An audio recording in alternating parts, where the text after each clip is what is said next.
We will hand things off to you, Coach. Thank you very much. All right.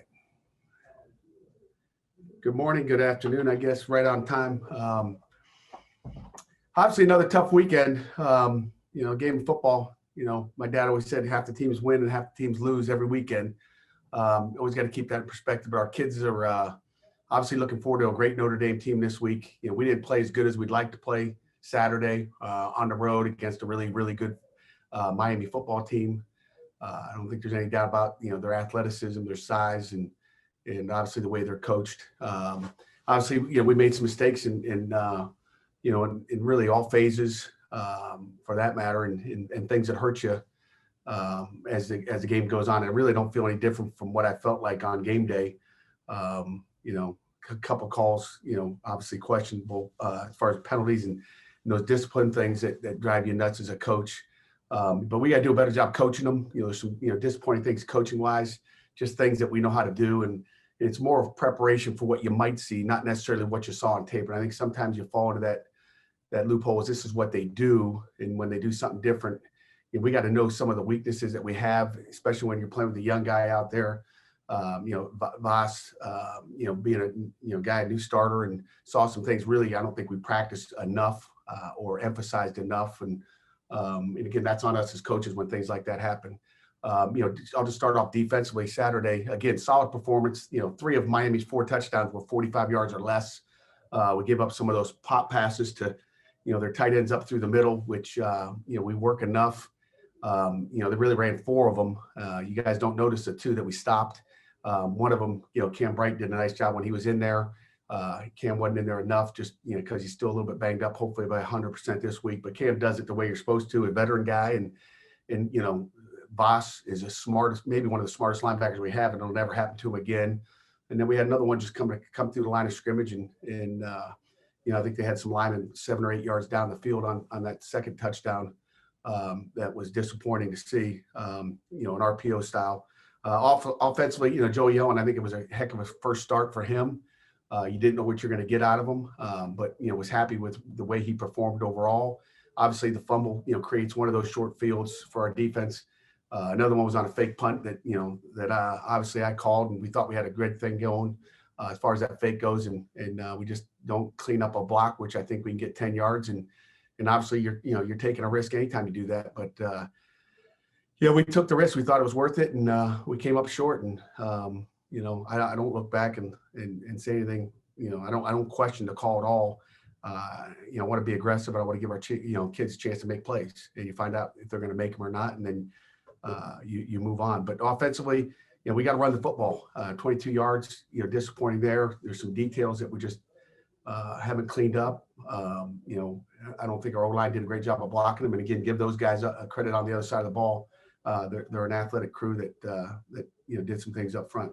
And then special teams, our kicking game, for the most part has been as good as it's been, in the last several years, in my opinion. Our punt team, Kess is continually kicking him in the end zone, and then his 4 for 4, which I said after the game, we got to turn 2 of those 4 into touchdowns instead of kicking them, and you kind of go from there. So, but we faced a great Notre Dame team, number 3 in the country, coming into our house, coming to Pittsburgh. We know it's always been a good game. It's a game our kids will look forward to. They're talented across the board. I'll talk offensively, defensively. Haven't watched a lot of special teams at this point, but they are big, strong, and physical. A typical Notre Dame football team. They base offensively out of 2 tight ends. They're going to put their 2 tight ends in. The Trumbull kid, number 24, is a physical, great blocker, their starter. But really they got 3 tight ends that do a lot of work in there, obviously run by Ian Book and old Tommy Reese, old former quarterback that I faced several times in the past, is their offensive coordinator, and has really done a nice job, putting things together over on offense, and, got into their 4-0, number 3 ranking. Defensively, Clark Lee, an old ACC linebacker coach at Syracuse, does a nice job. He's based out of a 4-3, and again up front they're just very sound across the board. Their safeties are active in the run game like our safeties are, so they make a lot of tackles, and we're gonna have to play our best to get a W on Saturday. Questions? Pat, last week you had kind of Davis and Joey kind of vying for that job. Do you kind of go in this week knowing Joey's the guy? Right now I do, but we're gonna go into it like we normally do. We got a lot of confidence in Davis as well. Joey, like I said, loved what I saw. Coach Whipple loved what he saw as well. Again, he's going to be much better that second round. I mean, we missed a couple throws. I love his patience in the pocket. But Davis is only going to get better. He's going to have a better week of practice this week than he had last week. Again, just getting those reps. And he had, you know how it is in a backup now. I mean, first, 5 games of the season, Kenny's taking all those reps. And last week, Kenny didn't take a rep. And then so, those backup quarterbacks, I mean, you see what happened last year with the backup quarterback, with the Pittsburgh Steelers, and you see what's the difference when Big Ben's out there all by himself and running the show. The backups don't get many reps, and we probably give them a few more reps than you get when you're in the NFL.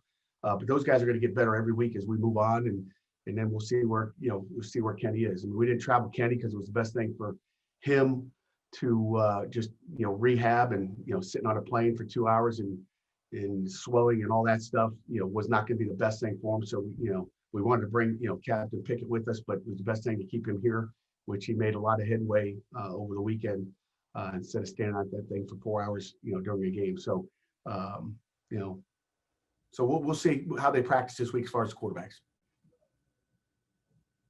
Pat, is that an advantage, you think, to have that, where Joey has to still win the job, he still has to stay sharp, it's good to still have that competition there? Yeah, I think anytime you have competition at any position, there's some positions we don't have as much competition as we'd like. The D-line, we have a lot of competition going on. Every week it could be a different starter out there. Those guys are competing, and there's guys that can go in and play. You saw Desmond Alexander go ahead and play inside a 3 technique, and he looked good as well as he looked at end. So there's certain positions you have that competition. There's something you don't, some you don't. And really through the first 5 games, I mean, Davis and Joey they were splitting reps with the 2. It's like you're trying to get 3 quarterbacks ready because you're not sure who that guy is. And then last week we were able to kind of see what a practice, full practice with more reps for both of them looked like. And, I think the competition is good. Sorry, I know you've been wanting to run the ball all year, but how much more difficult is it when you've got a new kid back there under center and the defense is thinking, well, they're probably going to try to run the ball to get this kid comfortable? I mean, how much harder is it when we obviously, you're kind of breaking up a little bit, so I hope I'm answering the whole question because I think the beginning got muffed out and so did the end there. I don't know if you're on Jerry's house. I don't know if you were Jerry at his house today, but the run game's got to get better. And, I don't think we blocked very well. For the first game, I'd say, like we didn't win the line of scrimmage war at all. And we've had some decent games run wise where I think the 2 previous games we outrushed the opponent. This game we obviously didn't, which was disappointing, but we didn't block them very good up front. We didn't give our tailbacks a whole lot of time. Obviously, Sibley early had some lanes to run through, some lanes that, my old butt could probably run through, and he did a nice job at carrying up through there. But the holes closed fast as the game went on, and we didn't do a great job blocking. So I think it'll be a wake up call in that room that we've got to get on them. We've got to block them. And again, it's not going to be an easy task against one of the top run defense in the country. And they're big, they're physical, and they're more, we're more of an attack team. They're more of a read and react up front with their D line, and they're going to make it hard to rush the ball as well. So we're going to have to be really good up front. Pat, I understand that Notre Dame, was recruiting Jordan Addison as a D-back, and I understand why you want him at wide receiver. Did you think he'd become a go-to wide receiver halfway through his freshman year? Isn't he already a go-to receiver? I mean, I think we've go That's what I'm saying. Yeah. More times you can target him without 4 DBs covering him. It seemed like a lot of times in that game they weren't pressing him. They pressed everybody else except Jordan as that game went on for whatever reason. But Jordan's a go-to guy right now, and we'll continue to try to get him the ball without wearing him out either. Some other guys got to step up, and we got a lot of confidence in Tayseer and Jared and DJ Turner. So we've got to spread the ball out. Or if you got one guy you're throwing it to all day, you got problems. And Joey has the ability to do that, and so does Davis as far as spreading it out and looking at what they're supposed to coverage wise. Coach, you mentioned the problems with the offensive line, and you were talking about how you guys need to do better. What are some things that you've identified specifically that they, as a group, they have to do better, or are there specific guys that you're like, hey, this spot has to be better because there's certain guys who are carrying the line, or maybe certain guys who aren't? Yeah, I'm not going to talk about certain guys, but it's just every play it might be one breakdown. But we've got to get more movement up front. We got to stay on blocks. We got to sustain blocks. I think that's a big thing, Chris. Is sustaining blocks to give you can be on a guy, but you got to finish the block. And we didn't do a good job finishing. And again, give those other guys on credit. They're being coached on the other side to disengage and get off a block. So good job by them. But we want to be better than that. Coach, defensively, you talked last week about trying to get a little more rotation at cornerback. How do you feel your staff did this week with that? And what did you see from guys like A.J. Woods, who maybe got a little more time on the field? Yeah, I'm not seeing any mouth. I'm not sure who's asking the question, but so I apologize for not using your name. But, I was happy with A.J. Woods. He really came in, and I think he took 41 snaps. And, that was, and again, every week it's, you're plugging a hole here or there. And like I said, he had a great week of practice and deserved it. I think he was kind of, the weeks before thinking he wasn't going to get in the game and maybe just wasn't motivated. But when we said, hey, listen, you have to, we need you. We got to have 3 corners. He really stepped up. He had a great tackle on an outside run in space that I thought was outstanding and did a good job in coverage. So he's going to get better every week. I know it's hard to, I know it's hard as a defense. You want to keep your best guys out there as long as you can, but we got to keep them fresh. So I think that rotation at cornerback went well, and I think it's just going to make us better as we move on throughout the rest of the ACC. Pat, it was 10 penalties and 10 different kinds of penalties. How do you go about coaching that situation up?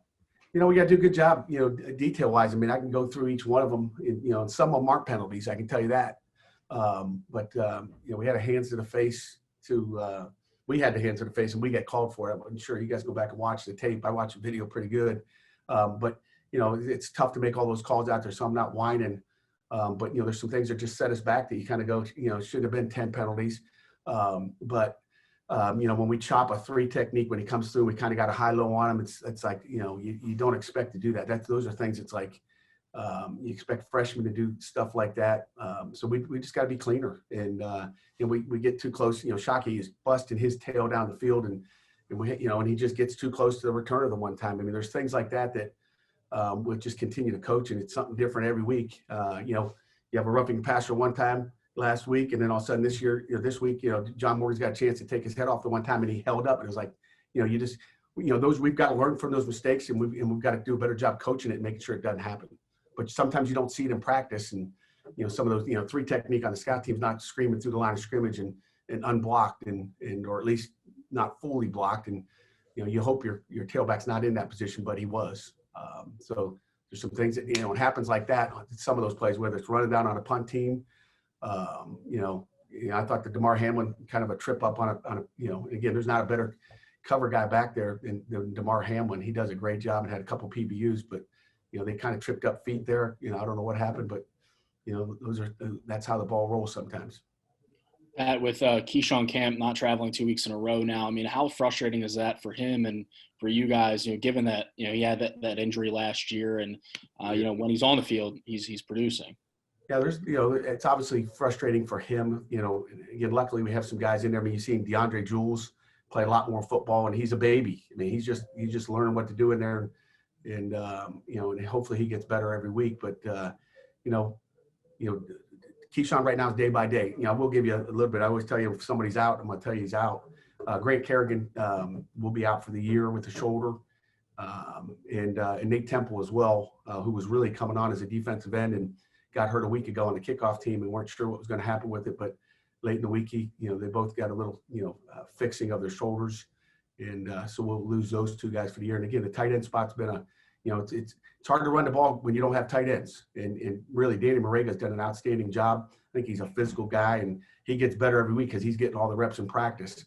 So we're a little short on the tight end thing, which we can't go get a free agent. Wish we could.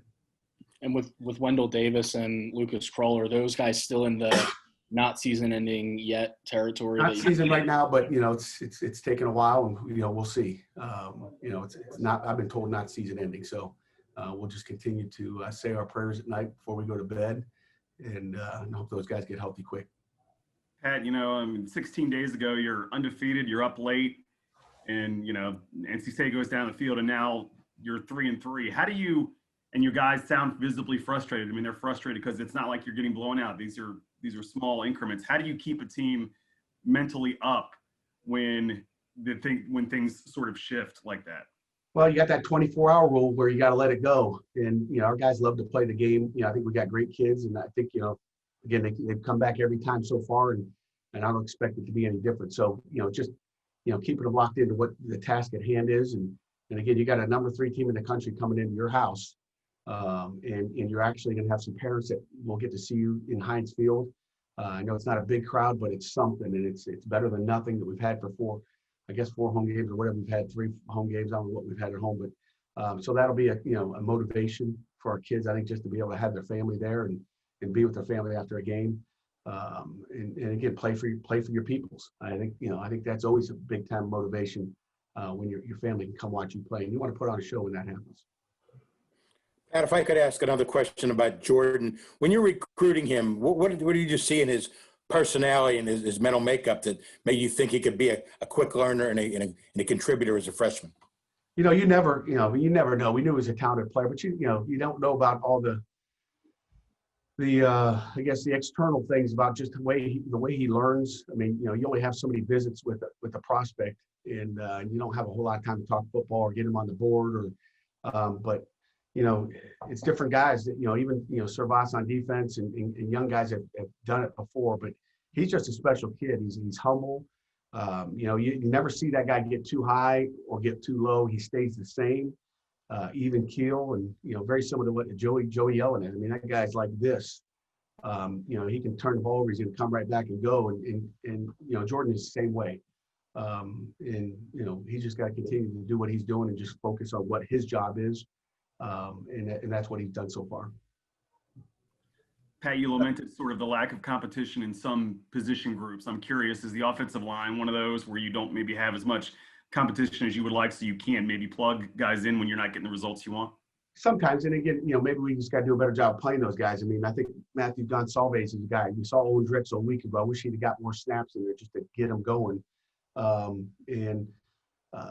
Jake, really had, a couple of days off, and he wasn't as clean as we wanted him to be. And that's tough when you go play a front four like you're going to play in Miami. It's tough when you go play a front four you're going to face this weekend, to not be 100% or practice enough to get really good and be sound and solid inside. But no, offensive line, I mean, we've got some guys that we feel comfortable in, and there's some young guys that, it's one of those things. I mean, you talk about a cohesive group, and, if there's one position, you can rotate receivers and tailbacks. But there's probably, if I had to pick 2 positions you really don't want to rotate too much, is that quarterback position and your offensive line. I mean, those guys get used to playing together, and you'd like to, ride your horse all the way to the end with your 5 hogs. But we've got some guys that can go in and do some things, and you sometimes see it in some of our extra packages, whether, it was Blake Zabovic last week that looked really good during practice with what he was doing. And, so there's some young guys that are just going to learn, and we give them roles where they can, partake in those certain situations and gain some confidence and give the coaches some confidence in what they're doing as well. Do you expect Sibley to play a little bit more on Saturday, Pat? Say that again, Jerry. Sibley. Do you expect Sibley to get more reps? I think so. I mean, we'll see how he practices this week. We know that position, the running back position, has been by committee. And, he obviously started the game off, and, we'll see how he practices this week. But I'm happy with Todd and the way he's, his cuts, the way he's reading stuff, and, we'll see. I mean, next week you'll be like, hey, why is he in there too much? Or so, we'll see how they practice this week. And we're still looking for guys to step up and make something happen, not only at the line of scrimmage, but as we break into the secondary. Alan, you had a question. We're going to make you be the final question of the session. Go ahead. Pat, you've had some pretty notable successes against some top 5 type opponents in your time here. Is there anything you can put to that, whether, outside of X's and O's and personnel, but maybe from a mindset or a motivational standpoint that's allowed you to have some of that success? I wish I could tell you I had my magic wand underneath here, but it's not here today. But I mean, there's no magic to it. It's getting your guys prepared mentally and physically. That's my job every week. And as I told our guys yesterday, I guess I didn't have you prepared mentally and physically enough to get that win down on the road. And we know an ACC road game is a tough deal. They're never easy. And, we've got to play better on the road. But, the motivation is I hope they're all, self-motivated, intrinsic motivation, if you want to call it, where they're playing for somebody, they're playing for a cause, and they want to put good stuff on tape. And I think that's the biggest motivation, is to go out and win and you be the guy that got things done, structurally, fundamentally, and production wise. Coach, thank you. And thanks. Got one everybody. more. And one more. He must have a date today or something.